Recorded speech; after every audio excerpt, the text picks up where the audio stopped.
is Sevenstock. You can hear all the variety of rotary engine noises all around me, and I keep thinking it's my own car, but in this case, my car is just sitting there hard parked. Fortunately, we made the entire drive from Las Vegas to here. It was 6 in the morning, it's now 10 in the morning, and life is good. So what's really neat is you just get swamped with fellow rotary owners and people interested in seeing what is going on with this car. Tons of driving. So the thing with this one though is that it's my beater. It's the rough car, even though it makes 850 to the wheels, it's still the rough baby to my lineup. At least it runs though. But I feel bad for Abel Avera because it's sitting in front of his booth and his type of work is much cleaner than that. So you can see a variety of 4 rotors, the infamous 4 rotors that were the inspiration for my car, running around the track, breaking down, working, all the variety of things rotary engines do, as well as everybody else's individual rides. So check all of these out.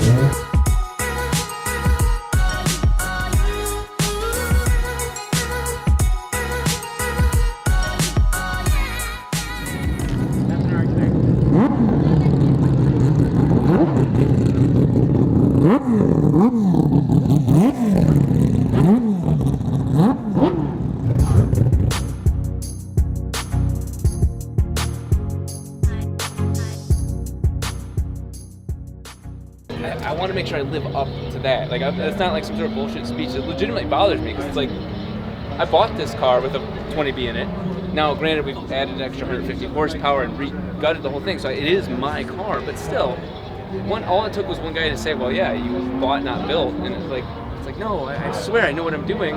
So that bothers me enough to want to spend 200 grand.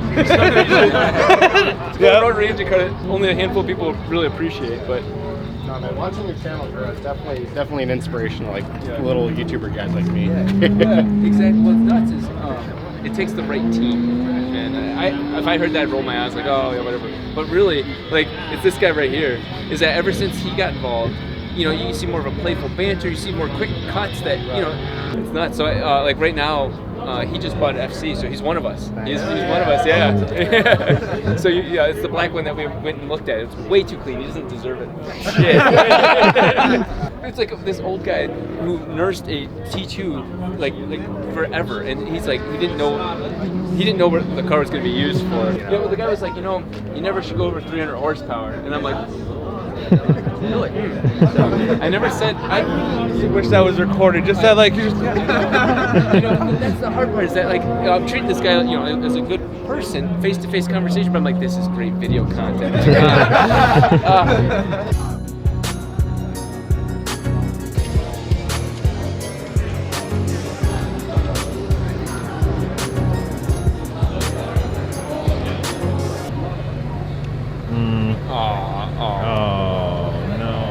Putting that in the video. Yes, you are. What? I don't have any makeup on. Oh, I'm putting it in the video now. Please don't. Oh. Yeah, what it did. Why don't you want it in the video? Because I don't have any makeup on. I don't think the camera can even tell. They really can't. Yeah, she looks beautiful with or without makeup. Oh my God. That's such a sweet man. That's a stretch. It's not a stretch. I didn't choose to date makeup. Oh, a beautiful girl. Ooh. Inside and out. He is Stop filming. He is saying that you look beautiful without makeup. Is that right? 100%. And you are supposed to eat that up. Yeah.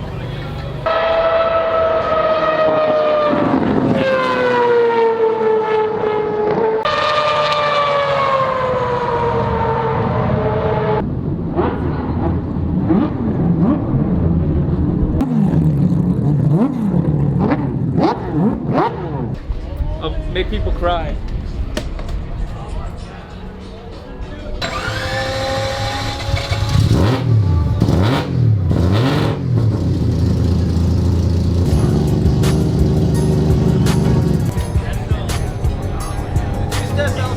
I know. I don't want to be responsible for hearing loss. Because that would bounce off of these walls so badly. It's really awesome, man. Seriously. Yeah. You made my day. I have never once anti-lagged it at my house. Oh, yeah, no. and my neighbors already hate the car. I can imagine. Like yeah. I wish there's a moment in my life where I had my 2-rotor that turned into the 4-rotor. Yeah. And that had a resonant mid-pipe, nice and awesome. And I moved it to the office because I was making space for this car. This was about 6 years ago. And as I moved that off out of the garage, I'm cleaning the garage. My neighbor across the street goes, "Oh, thank you so much for getting rid of that loud car." Oh my god. And I'm like, "Oh, I am so sorry. I bought an even louder one." And literally, the same lady last year finally broke. She finally broke. I was coming into the subdivision and was backing in, and I can hear her over the sound. Jared was there, and she goes, "Cut the noise!" And I'm like, it was during. I never run the car during anytime it's dark, any of that. Yeah, she finally snapped. Double pulleys from Racing Beat. Here we go, blue ticket, 320-9955.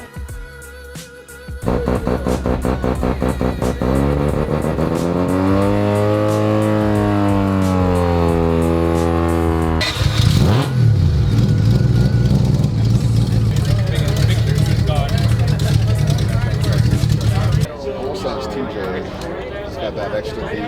Oh, it I like fills in. It fills in the sound. And when she revs, it's like all that shit just goes away. It's like, oh my god, thank you. No, that's wild. Jared's getting upset. You know why? You know why Jared's getting upset right now? Because he's got Rotary envy. I know deep down right now you are going and thinking to yourself, oh, I just wish I had my car here. If I just had my car here. Oh, that looks like my car. Oh, do you know what car that is? It's Cosmo. Okay, do you know what it is? Don't look at the license plate. I made a good guess. Yeah. Yeah, what does it do? Huh? It is a rotary engine. Okay. It's a car. What's significant about it? I don't know. It's the first rotary engine. Erica knew that. I fuck with this car more than that car. Wow. Look at this car. Yeah, but then you have the drone. This thing is poised. Stand in front of this. This is what my my first RX-7 back when I was 19 looked just like. This is exactly what it looks like. Same wing, same spoiler. Oh, Texas Rotary. So what you see here is what some people would see as a typical car-specific car meet. Now, you can look at this, and for most people, meh. You can go to Springfest, something that's at all Challengers, Chargers, all those sort of things, and be meh. But if you truly appreciate cars, you can find the beauty and the variety of the same exact car. So in this case, you've got FDs, you've got FBs, you've got FCs, you've got SAs, you even have the crazy little RX-8s, maybe even some of the older cars. But what's neat about it is you start seeing custom modifications being done to each of the cars to keep them running. Brand new cars, you get wheels, wrap, lower springs, the basics. But at this point, it's becoming a dying art, and you have to see the car survive. So you see some serious personality show up out here.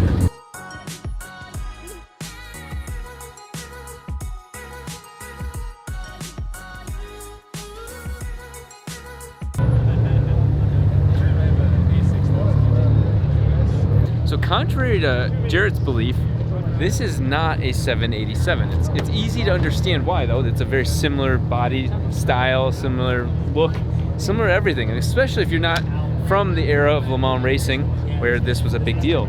So this is the 767, and some of you more recently might know that this is the car, or one of the copies of this car, were the ones that just sold at Amelia Island for way over $1 million.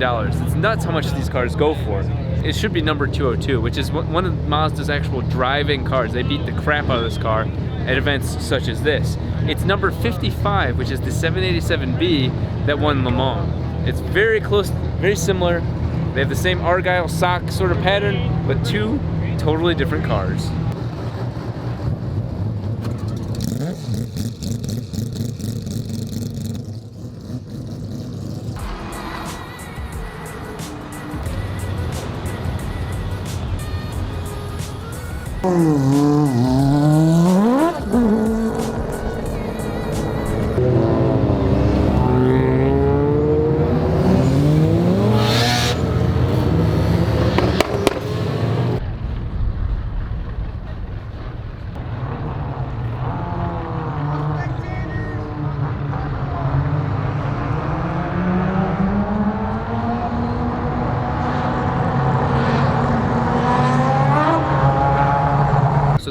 wraps up another successful Sevenstock. It's nice to see that while some years it's gone down in attendance, this year it's actually grown a little bit. It's fortunate to see that there are people embracing the RX-7 community, and hopefully it continues to grow.